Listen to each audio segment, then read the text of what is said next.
La llegada de los europeos supuso para los habitantes de estas tierras una enorme sorpresa y un esfuerzo para intentar discernir si los recién llegados eran seres divinos o humanos. Muy pronto la duda cedió su lugar a la heroica resistencia ante la evidencia de las primeras masacres perpetradas por los invasores. Pero la diferente concepción de la guerra, la utilización de armas de fuego, el uso del caballo y las epidemias provocadas por las enfermedades traídas por los conquistadores y desconocidas por los indígenas, contribuyeron a que la victoria fuera para los recién llegados.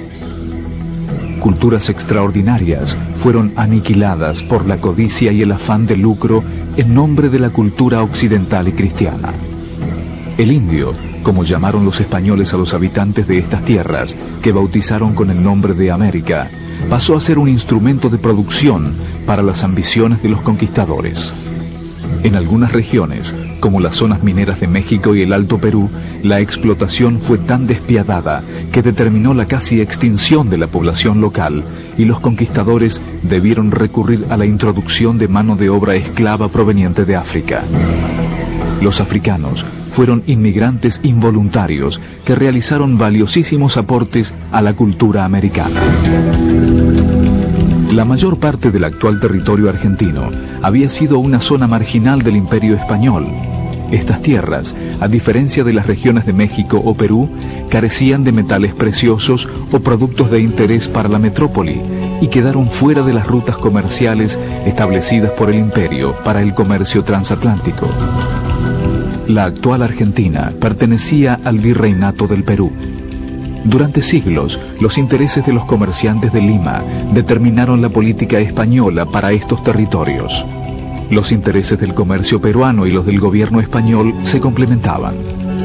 La corona aplicaba su política mercantilista prohibiendo el tráfico de ultramar hacia Buenos Aires. La apertura de un puerto en Buenos Aires significaría un vuelco de todo el comercio del territorio hacia esta zona, en detrimento de los intereses limeños. Pero España había impuesto un rígido monopolio comercial que impedía a las distintas regiones comerciar entre sí o con otra potencia que no fuera el propio Imperio Español. Esta situación estrangulaba el desarrollo económico de esta región, incluida en el sistema colonial, pero marginada de los mercados por las distancias y las arbitrarias ordenanzas reales. Esto encarecía enormemente el costo de los productos, ya que la metrópoli actuaba como intermediaria entre los países productores, como Inglaterra y Francia, y los consumidores de estas regiones. Asimismo, los productores americanos no podían vender sus materias primas a los compradores europeos. Prohibirle a Buenos Aires comerciar directamente con Inglaterra, principal compradora y proveedora de la colonia, significaba robarle la casi totalidad de los beneficios producidos por el comercio internacional.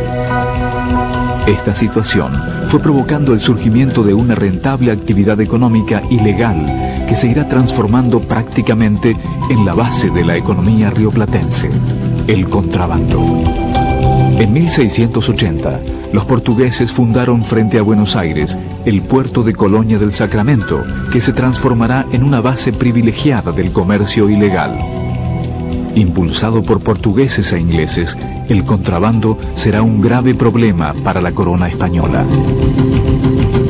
El rey Carlos III de España estaba decidido a optimizar la administración de las colonias y a centralizar el poder.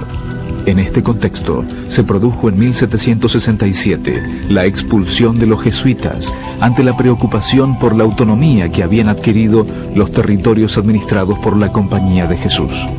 En nuestro territorio, las misiones jesuíticas se instalaron en la región mesopotámica, habitada por los guaraníes. Se produjo un proceso de transculturación en el cual los guaraníes fueron perdiendo su identidad cultural y se vieron obligados a asimilar la cultura y la religión impuesta por los jesuitas. Dentro de las misiones, se les daba a los indígenas un trato más humanitario que en el resto del territorio colonizado y estaban a salvo de la esclavitud y de los servicios personales. La división de la tierra comprendía una parcela individual, cultivada por los jefes de familia, y una zona común para la explotación comunitaria. Las misiones gozaban de una amplia autonomía económica y administrativa, y los colonos españoles no podían ingresar a ellas.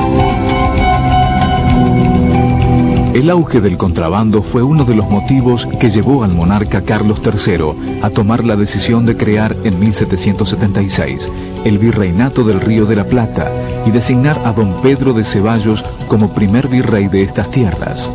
La inclusión del Alto Perú con las minas de Potosí garantizó los recursos necesarios para sostener a la nueva estructura administrativa. La implantación del virreinato significó el predominio de los intereses portuarios de Buenos Aires sobre los del resto del territorio virreinal. La economía del interior se basaba en el trabajo agrícola y la industria doméstica, que alcanzaba para abastecer al mercado interno. La riqueza de Buenos Aires era comercial y reposaba sobre el intercambio de materias primas.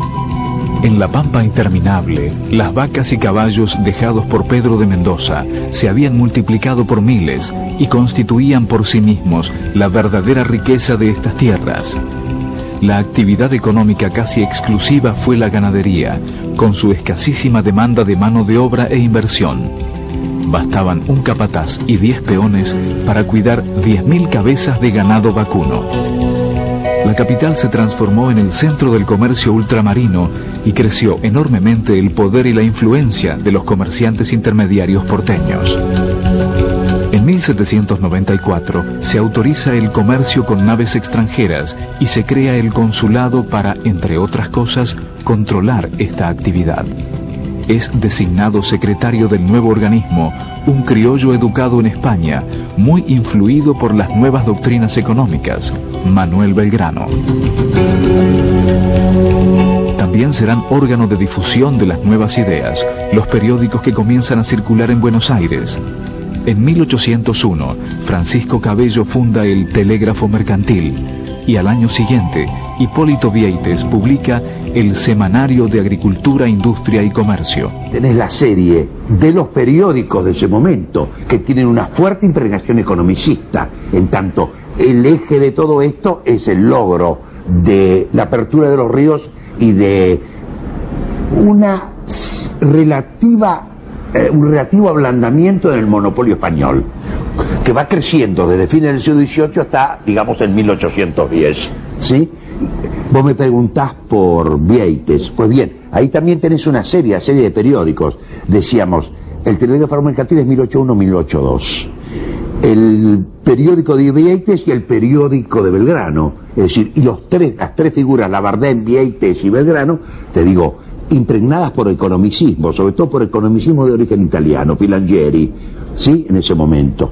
Es decir, esa modernización precaria, primitiva, que se estaba planteando desde una perspectiva liberal, ¿sí?